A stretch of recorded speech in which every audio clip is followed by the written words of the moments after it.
Welcome to Politics Done Right. I am your host, Egberto Willies. This is a progressive program that will take the mystery out of politics. This is the program that will encourage you to make sure government becomes we the people. Whether you are liberal, progressive, conservative, or otherwise, you get to air your point of view. We are an independent media outlet that, unlike mainstream media beholden to corporations, we only owe allegiance to you. Remember, you can also send me a tweet at EGBERTOWILLIES. That is at Egberto Willies. Let us engage. It is Politics Done Right. Well, folks, welcome to one more edition of Politics Done Right. I'm Egberto Willies, your host. Thank you so kindly for being a part of the show. We're going to have a great show for you today. How are my peeps doing? I know you are all doing fine. Folks, if you are on Facebook, please remember, go ahead and click that like button on Facebook. Make sure we get that performance out. Also, please go ahead, if you're on Facebook, and ring that bell. Ring that bell so that next time we're on, you can find out, hey, guess what's on right now? Politics Done Right is on right now. Also, go ahead and remember, give us some stars. Facebook has this new program where they're saying, give your favorite show some stars. So please remember, give us some stars. If you are on YouTube, please begin the show. By the way, I forgot to tell you guys on Facebook, the first thing I'd like you to do, whatever channels you're on, please go ahead and give us a share. Let other people know there is a program out there that is telling the truth. There is a program out there that is empowering people. There is a program out there that is trying to make a difference, not just sitting back, but actually going out there and making a difference. Yes, we are on today at the appropriate time, at the right time, at 4 o'clock Eastern, 3 o'clock Central. I'm playing with these two time zones now really get to me. I kind of get all messed up on the zones and all that good stuff. But anyhow, that will be fine. Time zones, yeah, time zones, AVQ. Okay, let's go ahead and start with what Brother AVQ has brought for us today. Folks, if you're on YouTube, give us that thumbs up. We need it. If you're on Twitter, remember we're on Twitter streaming live as well. Please remember to go ahead and follow at Egberto Willies, at EGBERTO.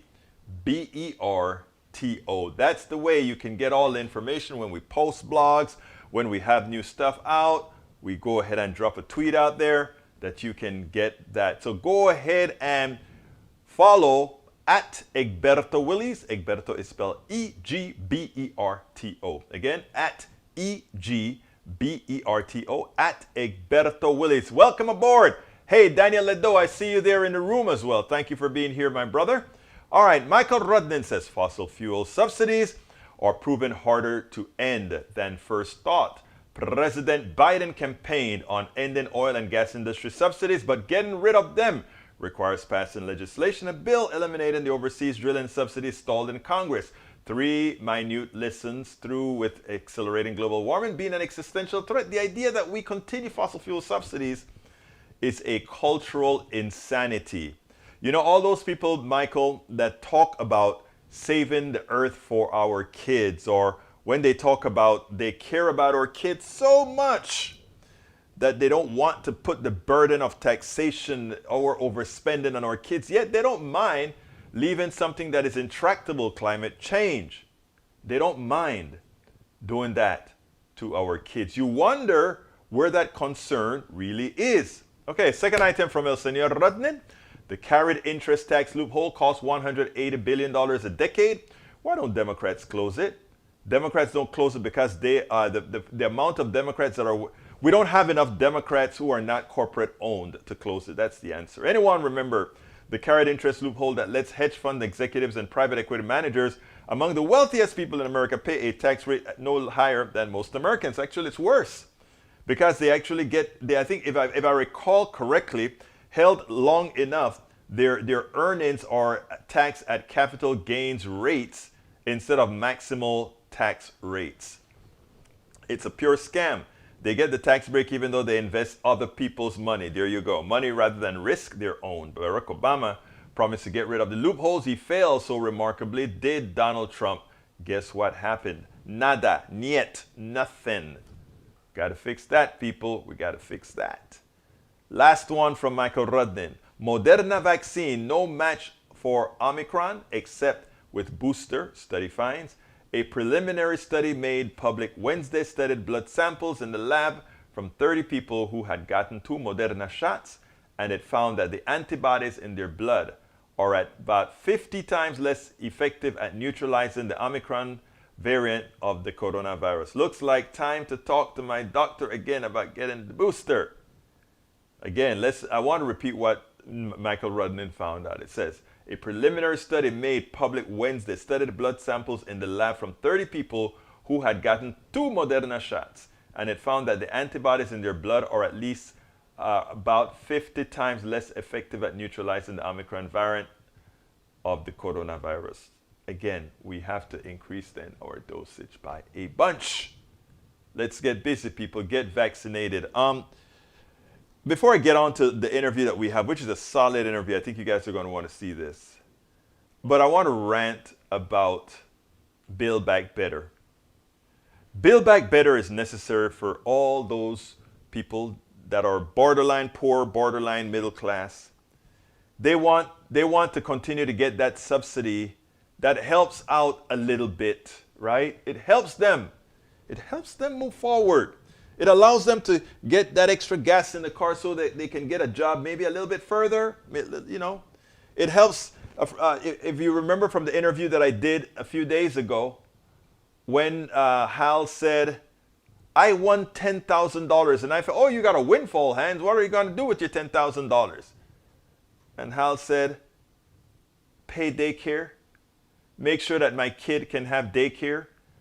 Because otherwise, if he doesn't have that extra money for daycare, he's probably having it on insurance or whatever, or rather on credit cards or whatever. Put it on credit cards for the 10 years that he's going to have child daycare. You know, I mean, if his kid is 2, the daycare probably doesn't end until 12 years old, when the kid can then become maybe a latchkey kid. I mean, the condition that we have from a social standpoint in this country is pathetic when it comes to the average citizen. But you know what? Nobody's fighting for them. By the way, I'm here in Washington, D.C. And I'm not able to go right now. But every day this week, every day, Reverend Barber and his posse of the Monday, what is it called? The Monday strike. I don't remember what they call themselves. But they're out there every day, a great multiracial, multicultural group begging, pass Build Back Better. These are the people that you're going to help. These are the people that need that support from Build Back Better right now. And now they're talking about postponing it. What does postponing it mean? That the subsidies that these people have been getting for their kids, for each kid, the tax credit that they got, disappears today. Today is the last day these families are going to qualify for those subsidies that makes their lives better. Inflation is higher because, again, because of those who have pricing power. Are we going to continue the subsidies for these people who most need it? These people that work hard for so little, these people on whose back the billionaires were built on, now don't want to give them. When we hear somebody like the guy from Tesla, who now does not want to give, he's like, oh, forget about it. We don't need Build Back Better. Are you kidding me? Are you kidding me? It's shameful. It is shameful. So look, people, what we have to do is go ahead and get busy. Egberto, I don't know what to say about that. We'll quote an Investopedia article. Nobody wants to financially evaluate a child as they would the purchase of a car or home. But by the time the child reaches the age of 18, they will have cost their parents more than some houses. Be prepared to pay a lot of money for that cute little bundle. For example, parents who have a child today will spend on average $284,570 by the time that baby turns 18, according to the Department of Agriculture. Elon Musk. Thank you for reminding me about Elon Musk. Yes. So it is shameful that we cannot pass. I mean, we had, it was funny because they said we can't pass. That's $2 trillion over 10 years. But we had no problem passing $7 trillion over 10 years. Over 10 years for the defense budget to kill people. No problem. No problem. Anyhow, before we get into all the clips that I have today, I have a very important interview. And I hope people listen to Manuel Pastor, Dr. Manuel Pastor. And the reason why is for us to really get the policies we want, we got to get rid of Manchin, we got to get rid of Sinema, and we got to get rid of a few other senators that are hiding behind Sinema and Manchin. What we need are people out there who are willing and ready to do the people's business. We need people out there who are willing to bite the bullet and tell the corporation, look, Eric, even if it's $5 trillion, and I wish it were $5 trillion, because what we need is like $16 trillion for the neglect that we've had on our infrastructure, for the neglect that we've had on educating our people, for the neglect we've had on people's health care. $5 trillion is a giveaway. We need a lot more. We need to take back a lot more of that money from the parasites, the billionaires that have taken it from people, not based on their work, not based on the billionaires' work, but based on the people who they stole it from's worth. Okay? Let's be clear here. I have no bones. I mean, so you think you're going to scare me by saying it costs $5 trillion when we just, over 10 years, when we just passed a $7 trillion defense budget bill? Are you kidding me? And what does defense buy the average American citizen? Oh, it employs a few people at a high wage, right? A few people, notice I said that? While the others who worked as contractors and all of that get peanuts? Come on now, let's get real. Anyhow, let's go ahead and listen to El Señor Manuel Pastor, and then we'll come back after this. Take care. Watch this.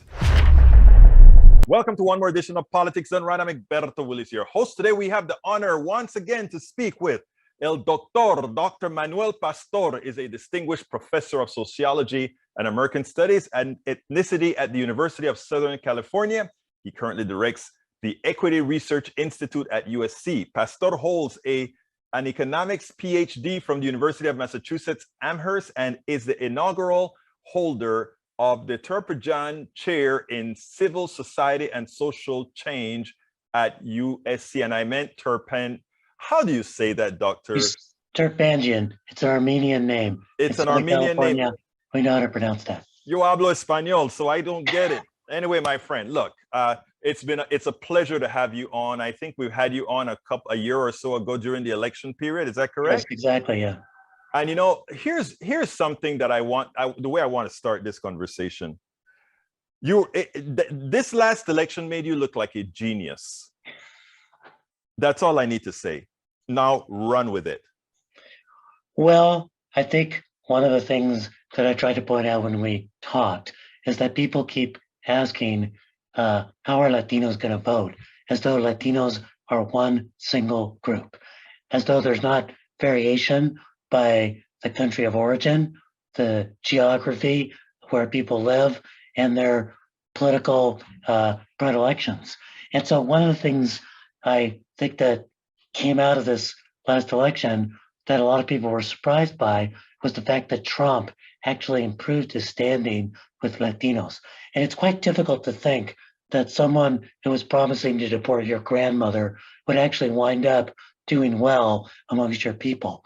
But it was predictable because the Trump campaign managed to push the socialism button, talking about how Democrats were going to lead us toward socialism. That was frightening to Cubans, to Venezuelans, to others in Florida. They also managed to push the law and order button. That was actually something that was comforting to Hispanics, which is what they call themselves in Texas, particularly in the borderlands, where, yes, they're worried about their undocumented cousins, but their uncle works for the Border Patrol, and they're worried about law and order. And I think the Trump campaign was also able to press the sort of small business entrepreneurship trope, which actually also appeals as well. So it's amazing that someone who was that xenophobic could wind up doing that well. But yes, it was predictable. And thank you, Egberto, for remembering that I predicted it. Oh, well, I mean, look, when I listened to you the last time, I just said, what you're saying is making a whole lot of sense.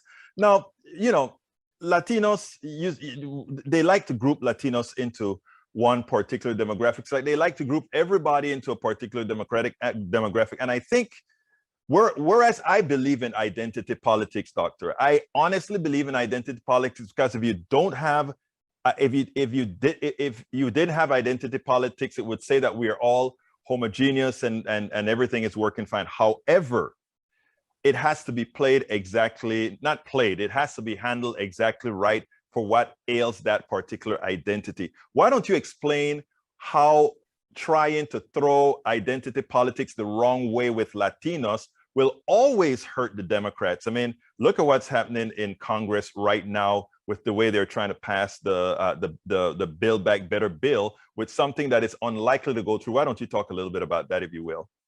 I mean, I think the assumption is that because the Republican Party has moved so far in a nativist direction, that virtually every Latino is going to wind up gravitating to the Democratic Party.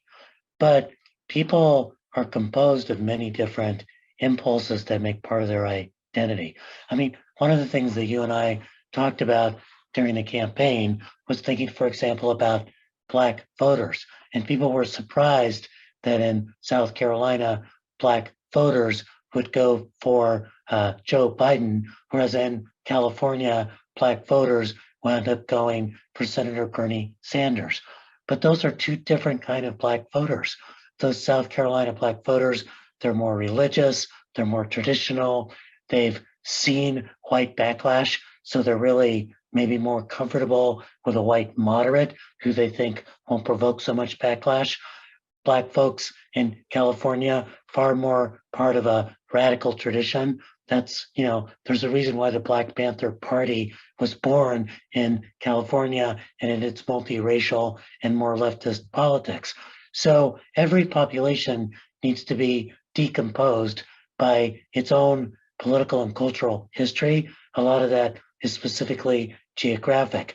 And that is particularly so for the Latino population. You've got Mexican Americans who identify more as American than Mexican. You've got Chicanos who identify themselves, they may also be Mexican American, but as part of a nationalist resistance to white domination. You've got Puerto Ricans that move back and forth between two locations. You've definitely got Cubans. And again, all of that varies as well by geography. And the big growth in the Latino population has also been folks from Panama, folks from Venezuela, folks from other parts of Latin America. And because of that heterogeneity, the Republicans have always had a chance. They've blown it time after time. And the interesting thing is going to be whether or not they're able to make further inroads. But it's really clear that when you've got Democratic politicians that are talking about the Latinx population, when the only people who use Latinx are young, hip Latinos in urban areas who go to college and stuff, that it's like you're not really going to make an inroad, when people don't use that term to describe themselves. What got shown in the Bernie Sanders campaign is that if you go to communities and listen to what they're really concerned about, you can make inroads. And that's what I think the Democrats need to do. Dr. Pastor, I tell you something. I wasn't even going to bring up the Latinx part in this particular discussion, but you opened that door. I think, many a times, many of the folks tend to talk about the Democratic Party as being elitist. We know that it's no less or no more elitist than the Republican Party. In fact, if we take a look at neoliberalism, it is a faction of both parties, and I don't know how indistinguishable they really are. But that said, what is it going to take for Democrats, or do they even really care to just win 50+1, or to really have a governing coalition that meets the needs not only of Latinos. I mean, the needs of Latinos is equivalent, and I'm talking about from a fixed economic point of view, from the average, I have a term I use. Whenever we unite the barrios, the ghettos, and Appalachia, we would have won. And the thing about it is, those in the barrios, those in the ghettos, stereotypical, I know, and those in Appalachia share the same needs. The Democrats seem unable to unite their coalition in those terms and open or cede that spot to a party who cares nothing about those particular policies. Well, the Republican Party is actively trying to divide people and practice dog whistle politics to see whether or not they can stir a nativist reaction and maintain a vote. And you're seeing this right now in the way the maps are being gerrymandered. For example, in Texas, where 95% of the increase in the population has been from Latinos, but they've actually drawn new maps that basically zero out any district where a Black person could likely win, and actually reduce the number of districts where Latinos can win. So, the GOP can clearly be painted as not the answer. But the problem is that the Democrats have to make sure that they are seen as the answer. And the key thing is that what do Latinos in general care about? Education, better education for their kids, better wages at the jobs that they have, a cleaner environment, because they're often the groups that are the most exposed to environmental hazards, and the opportunity to own a home, build assets, and accumulate some wealth. Those are such bread and butter issues. If you couple that with some promise and actually achieving some degree of immigration reform, you could really lock the Latino constituency into the Democratic Party in the kind of way that the Black constituency in the United States has been kind of a permanent part of the Democratic Party. But as you can see, Black folks feel like they are taken for granted by the Democratic Party, and Latinos also feel like they're taken for granted by the Democratic Party. But the Democratic Party looking forward needs to understand where the population growth is coming from. And one example, in the last 20 years, the number of young whites, folks who are non-Hispanic white, below the age of 18, has actually fallen by 7 million. What does that mean? That means each year there are less and less new white voters. They're both aging out and passing away, and you're not seeing an increase in the youth population. In that last same 20-year period, there's been 7 million new young Latinos. And each year, about 10 times as many Latinos turn 18 as Latino immigrants naturalize. So that young voting population is totally up for grabs. The Democrats could make big inroads because young voters tend to be more liberal, tend to be open to diversity, and also tend to have very bread and butter issues such as college debt and good jobs in the future. But they're alienated, they don't vote, and they're not the target of Democratic outreach. This is basically wasted resources for a Democratic majority. Now, Dr. Pastor, I'm going to go into a rather dangerous area now. You haven't been doing dangerous areas already? Well, that's true, I have, but you know what I mean. This is interesting because I wonder too often if this isn't by design. I want to postulate certain things. When we were working for something like the Affordable Care Act, that would have predominantly helped Latinos, Blacks, and many others. We had a 60 votes in the Senate, and we had a huge overvote in Congress. And still, we found it difficult to make the Affordable Care Act in such a manner that it really was a people-centric type insurance policy. Now we have two, we broke the infrastructure bill, Build Back Better, and the physical infrastructure bill into two pieces, one that benefits you know whom most of the times, and the other that would be just that, Build Back Better. Give people health care, better health care, give people the ability to go ahead and get a job because their kids now have child care, all these great things. And still, plus universal pre-K, which is incredibly important for low-income families, for their kids to be able to get a start at schooling and then do well when they actually turn into third grade and sixth grade math and reading tests. Magic. And my point here is, doctor, is that all these policies that are easy to attain exactly what you are talking about is the difficult part that Democrats are having to pass. No, we can kill the filibuster for not making the debt go, I mean, by raising the debt limit, we can kill the bill for all these things. But for things that are particular to Latinos and others, it's a big issue. Do you really, and here's a question that I talk about being dangerous, and I really want an honest opinion here. We always talk about republicanism and white supremacy and that sort of thing, or wanting to keep power in certain hands. Could it be that this is really not necessarily a partisan thing as far as the difficulty or the ease with which one could hold on to the Latino vote because you're really seeing that that's where we're heading? Well, you know, that's a hypothesis, and we can talk more about it. I think even before we get there, there's just a tremendous amount of foolishness that's going on the part of the Democratic Party. Mm-hmm. To build on the example that you're talking about, you know, for the longest period of what is in that bill?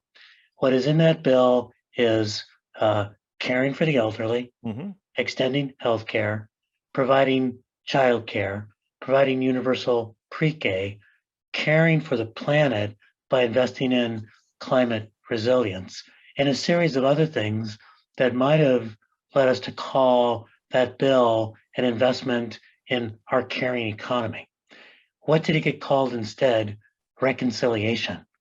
Yes. What the hell is reconciliation? Yes. It's yes. a process word, right?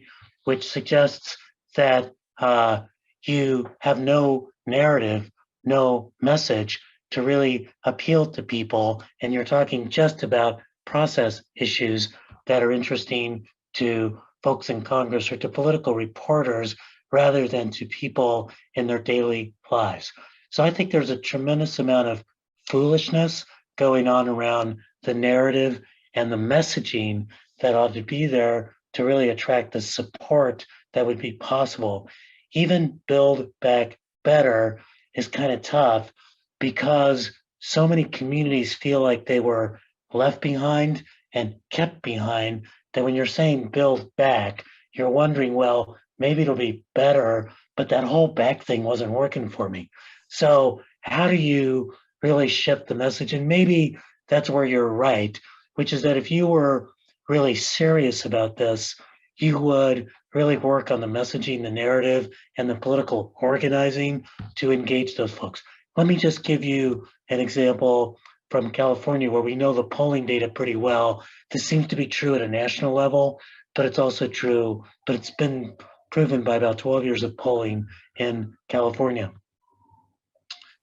When you ask Californians, do you care about climate?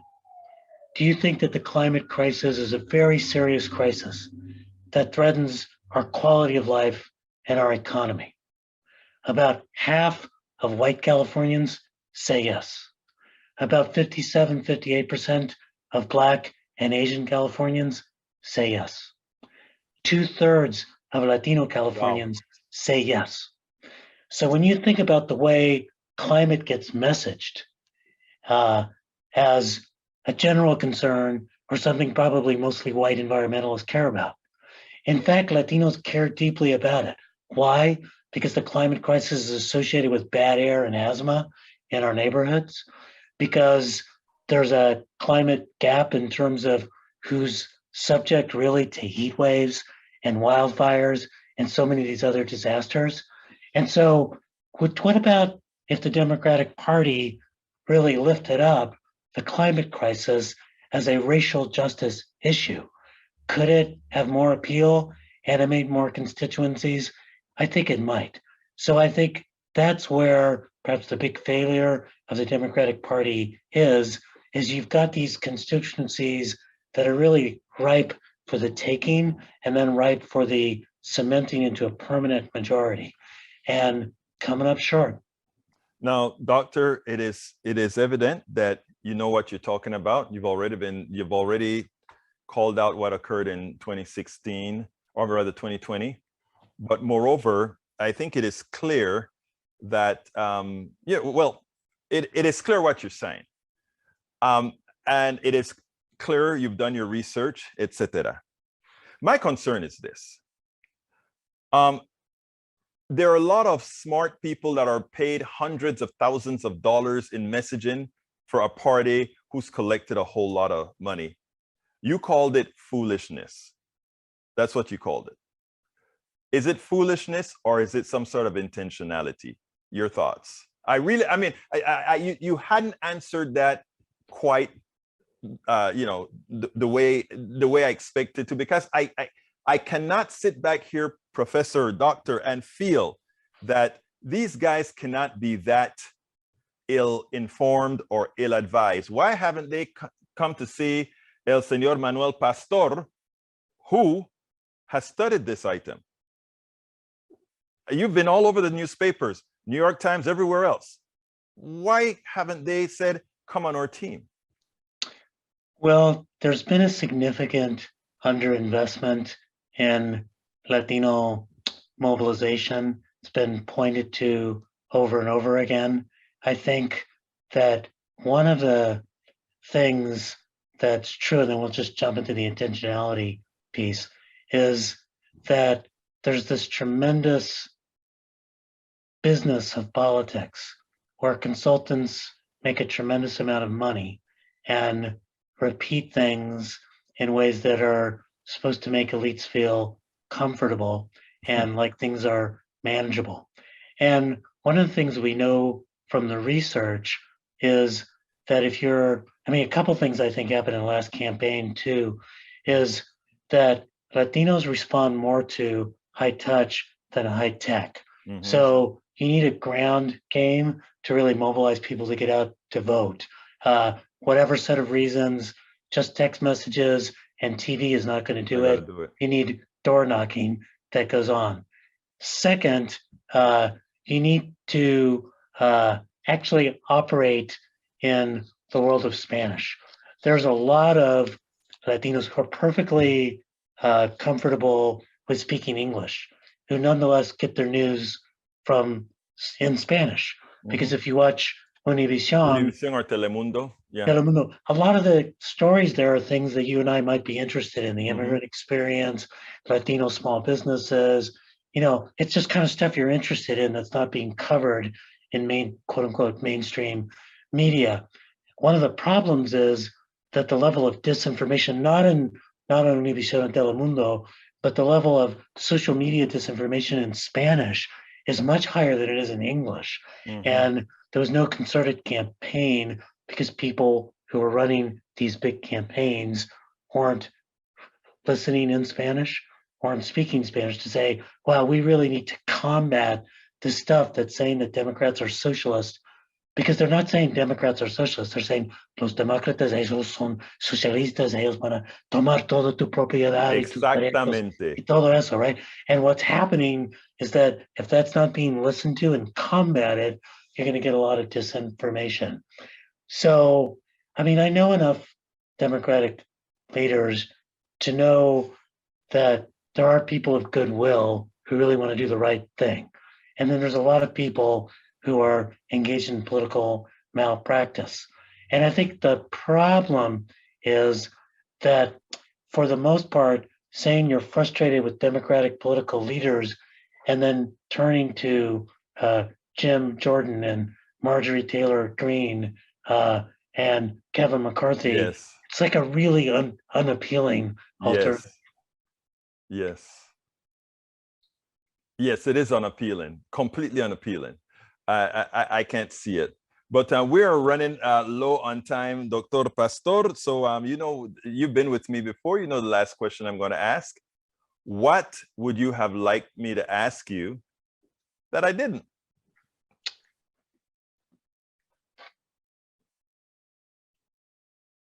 I think that we need to focus on young Latino voters.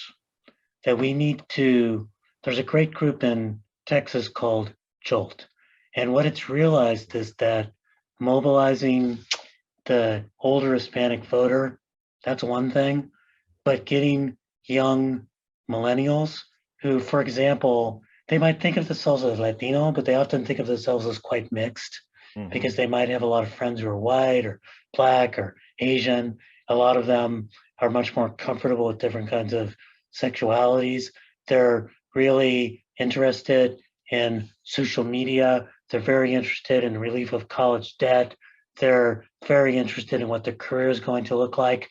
I think our real big task is mobilizing young voters. And Egberto, I think that's worthy of a conversation the next time we get together, which is how do we make sure that this conversation about mobilizing the Latino vote doesn't just picture someone my age, but asks the question, how do you get the 18 to 22-year-old to participate, to look, because when someone votes in a particular way in their first few elections, that locks them in generally for decades to come. So it's one thing to persuade older people to swing one direction in one election or another. I mean, the gold at the end of the rainbow is getting these younger voters to lock in to a particular perspective and a particular party. And I think that they think very differently, and we need to think like they do to get them on board. We have a date, another one coming up exactly on that issue.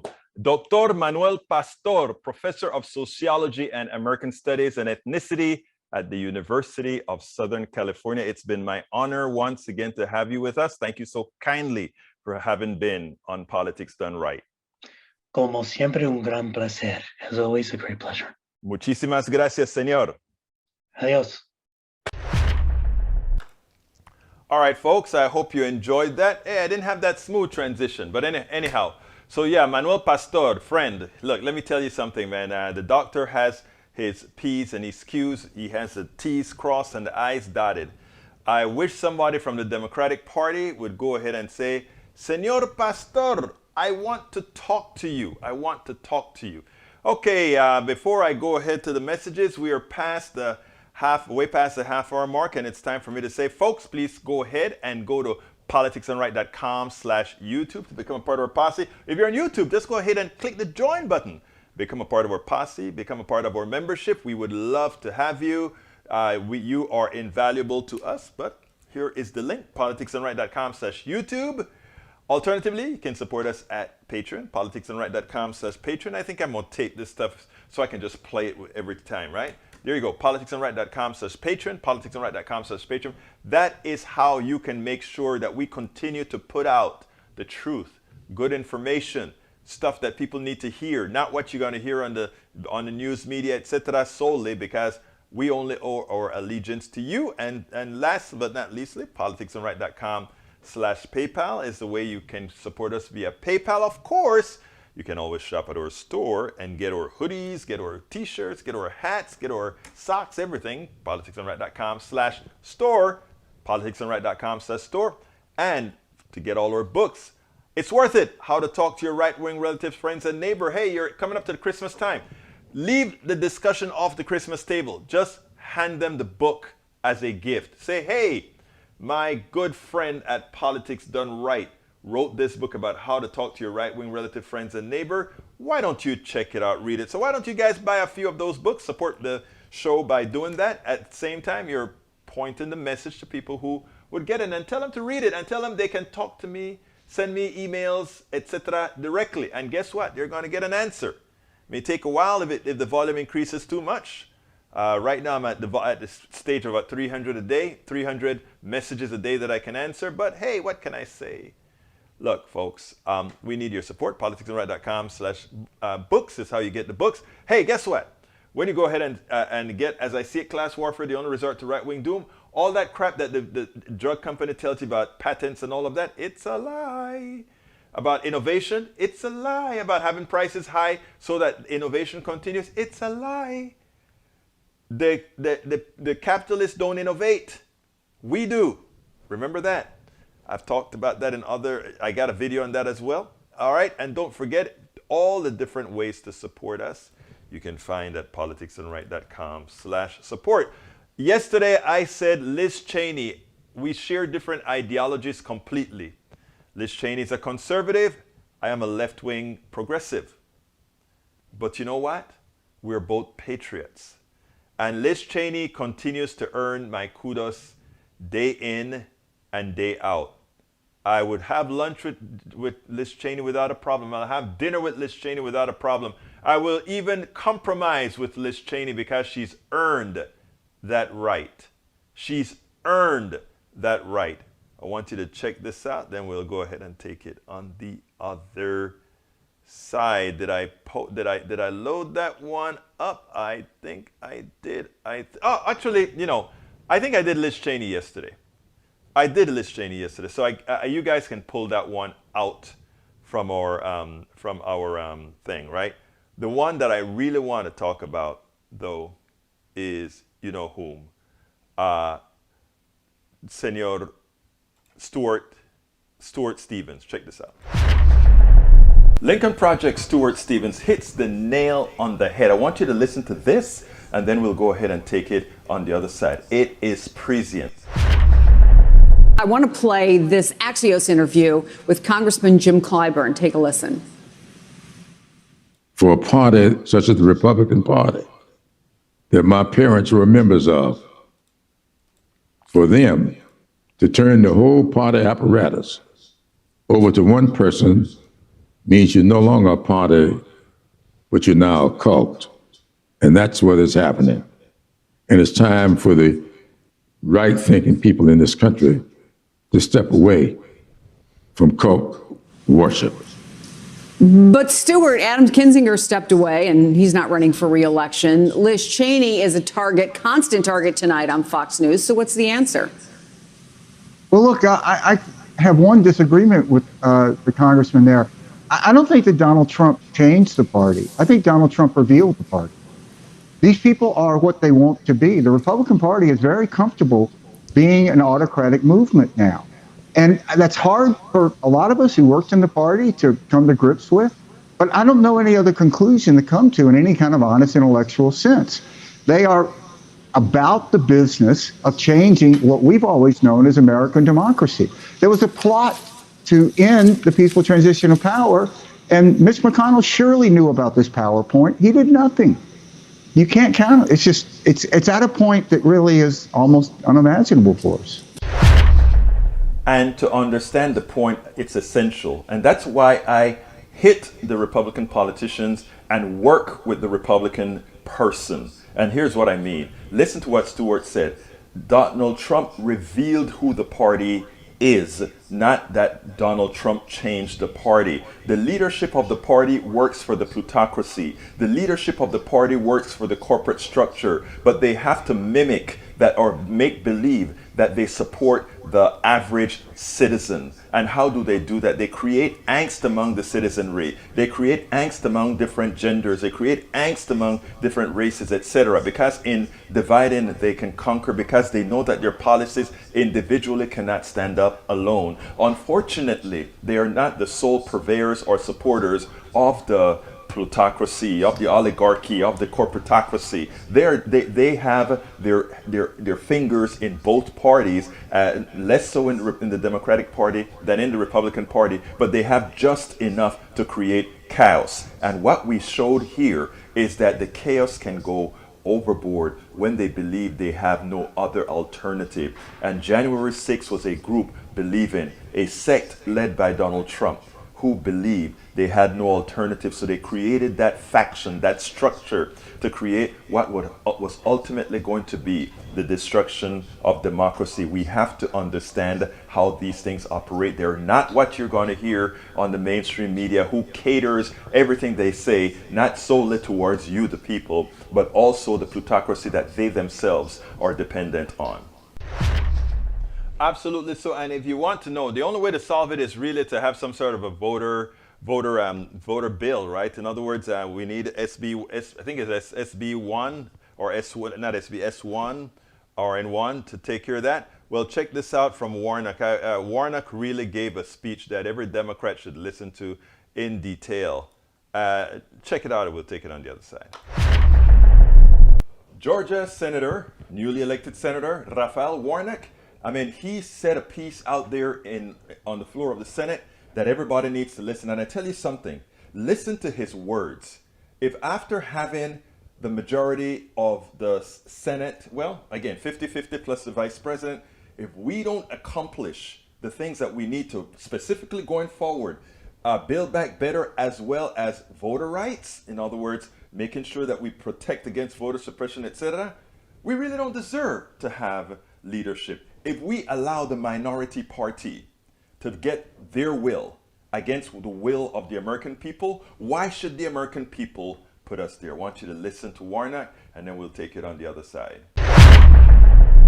One that lies at the foundation of our democracy, and time again, because of a lack of good faith engagement, the rules of the Senate have prevented us from moving that conversation forward. We could not imagine changing the rules, that is, until last week. Because last week, we did exactly that. Be very clear, last week, we changed the rules of the Senate to address another important issue, the economy. This is a step, a change in the Senate rules we haven't been willing to take to save our broken democracy, but one that a bipartisan majority of this chamber thought was necessary in order to keep our economy strong. We changed the rules to protect full faith and credit of the United States government. We've decided we must do it for the economy, but not for the democracy. So, Madam President, I will be honest. This has been a difficult week for me as I've pondered how am I going to vote on this debt ceiling question we're about to take. I feel like I'm being asked to take a road that is a point of moral dissonance for me. Because while I deeply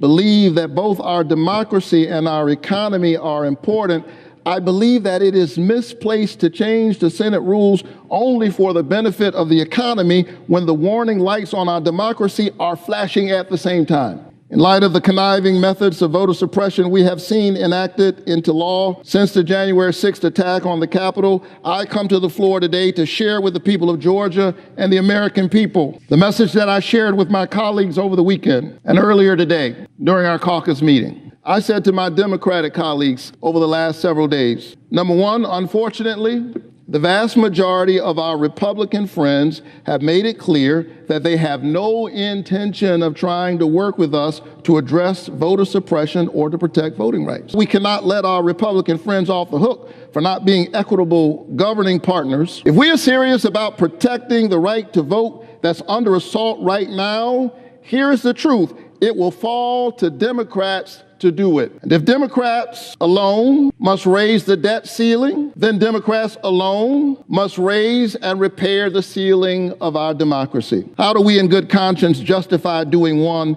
and not the other? Some of my Democratic colleagues are saying, but what about bipartisanship? Isn't that important? I say, of course it is. But here's the thing we must remember. Slavery was bipartisan. Jim Crow segregation was bipartisan. The refusal of women's suffrage was bipartisan. The denial of the basic dignity of members of the LGBTQ community has long been bipartisan. The 3/5 compromise was the creation of a putative national unity at the expense of Black people's basic humanity. So when colleagues in this chamber talk to me about bipartisanship, which I believe in, I just have to ask, at whose expense? Who is being asked to foot the bill for this bipartisanship? And is liberty itself the cost? I submit that that's a price too high and a bridge too far. To my Democratic colleagues, I say, while it is deeply unfortunate, it is more than apparent that it has been left to us to handle alone the task of safeguarding our democracy. The judgment of history is upon us. Is that prescient or not? Yes, we would love to have bipartisanship, but bipartisanship is not really the answer. And as he points out, remember, slavery was bipartisan. Remember, anti-woman legislation was bipartisan. Remember, the 3/5 compromise wasn't bipartisan. It was the inception of the country. So there is no inherent virtue in having bipartisanship when said virtue creates evil. So let's again to all our brothers and sisters that are Democrats or for any a Republican that wants to join in, do the right thing. Kill the filibuster and get the job of the American people done.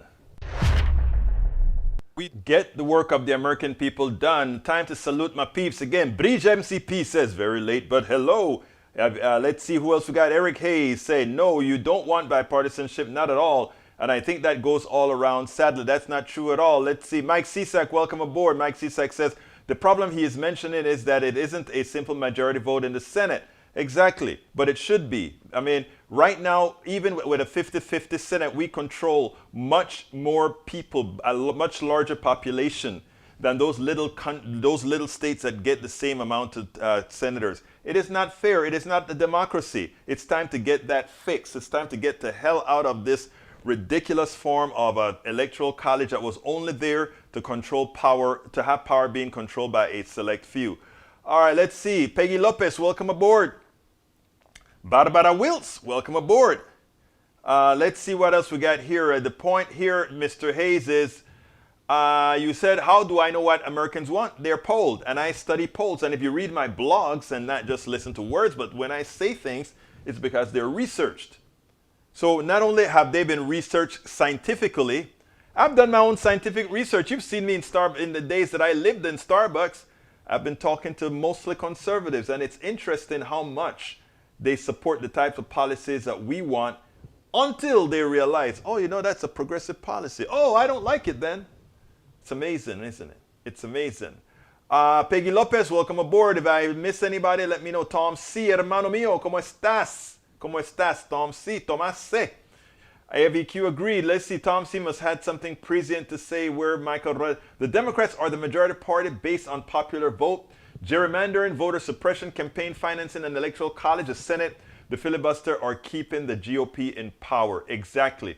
They are keeping themselves in power undemocratically.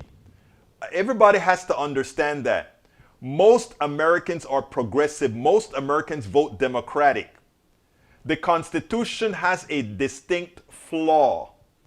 And the flaw in the Constitution is that it ensures we are not a true representative democracy. Because some people's voice is, somebody in Timbuktu, Montana, has a much bigger voice in our Senate than somebody in California. Okay? Californians are the most populous state. They get 2 senators. Montana is one of the least popular states. They get 2 senators. How is that fair? And then those 2 senators, because they're conservative, have an overwhelming power over the types of policies we get in this country. That is not a democracy. That's evil. Okay, let's see. Sorry, I live in California and I'm writing my senators and representatives about removing the filibuster. You go, Peggy. We have to keep the pressure on. Lewis Johnson, welcome aboard. Bipartisan at whose expense? That is a powerful question. You know, Roberto Luis, mi hermano, ¿cómo estás? Saludos, mi gente. Politics done right. Bruce Pollard, did you talk about the rep from Philly making a fool of himself on the floor while complaining about the Muslim abuse issue?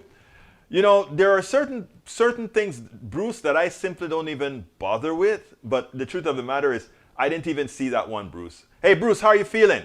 Look, when you make your first comment, Bruce, the PDR posse wants to know how you're feeling. So please, brother, second comment, go ahead and let us know how you're feeling, brother. We are all concerned. I want to make sure that you're recovering very well. Let's see what else we got here. Biden, how do you want how do you want your Harris approval to go? Hey, that's a difficult one, E2247. And I don't think I saluted you, E2247. Thank you for being here, Senor E2247. Bruce Pollard says, feeling good today. Well, that makes us all feel good. Not only that, for all of us who at some point in time may either be carriers of the damn virus, whether asymptomatically or not, it's good to know that all is going fine with you, sir. Let's see what else we got here. Para ver, ¿quién más? Look, there's a whole bunch of messages. So what I'd like you to do is, if you have a present message that I somehow didn't get to, but you say, Egberto, you got 2 minutes to answer my question, throw it in there again, and I'll tackle it real quick as I can. Let's see what else we got here. I'm going up to the thing. Mike Cisak, thank you for being here. Who am I missing? Who else am I missing? Who else am I missing? Para ver. Hey guys, I got to work on, while I'm here in DC, I'm going to work and seeing if I can somehow get the proper connections that we can start back taking calls itself. No worries, Egberto. You'll just have to reply to comments after the show. Well, thank you for telling me that, Michael Rudnin. I can always count on you to make me feel better and not so guilty when I don't get to all the comments. You're a good man. Okay, we have 1 minute to go. Anybody has anything real quick? Oh, Eric has something. Egberto, have to ask you, are you okay with Hidalgo and Garcia and Ellis are doing with the flood money? It's funny, right? Because I don't know. Let me be very frank with you. I'm Eric Hayes. I haven't read up in detail the totality of what's going on in our Harris County district. But I tell you one thing that I really like. For once, the little guy, all the rich people live on the outskirts. Come on, you live in Kingwood. Well, we're not rich, but you know what I'm talking about. Left the left, we're hey, poor man, poor. But anyhow, we left what am I saying? Left the core of Harris County, right? And if you take a look at, hey, AVQ, thank you for having been here, brother. If you take a look at construction and all of that, it always seems that the suburbs get so much money for those canals to draw the water out, and they get all this money for, the lake, after the big flood, the lake got new gates and all of that. And I always ask the question, right? We paid to put more gates on the locks so that they could dump water out quicker so that Kingwood doesn't get flood. What happened to the trailer parks right down that river? We throw the water on them, right? I want you guys to understand these things, man. And for those of you who are not in this Texas area, what happens is the suburbs are outside the lake. There's Lake Houston, and there are a lot of suburbs that surround Lake Houston, etc. When we had this massive flood, the lake overflew its bounds, okay? And the dam couldn't let the water out quick enough, plus the dam upriver in Conroe dumped a whole bunch on us as well. All right? Good. So what they want to do is they would like to make sure that we don't flood. But they forget one important thing, is that for us not to flood, it means we got to get rid of the water quickly, which means we're going to flood downstream to where all those people in trailer parks and all these other people live. So I look and I said, wow, for once, the people downriver get a break. And then those people that are upriver say, hey, what about us? What about us? You've always gotten it. You want more? Most of the people that live upriver are people that have more means, but don't want to pay more taxes. Most of the people downriver are people with less means and pay recessive taxes. They can't afford anymore, right? These people up top, they don't want to pay more taxes, but they want those services. They want those gates on the dam. They want all these wonderful services. I do. Look, I live in Kingwood. I would love to see those gates built to dump water, but not at the expense of my brothers and sisters downriver. But you see, we don't think like that. We haven't learned to think civically with the right intent. But anyhow, let's go ahead, and I got to close the show down. We can talk about this another day, Eric. My name is Egberto Willies. This is Politics Done Right. And you guys know how I end this baby. I am what? Out.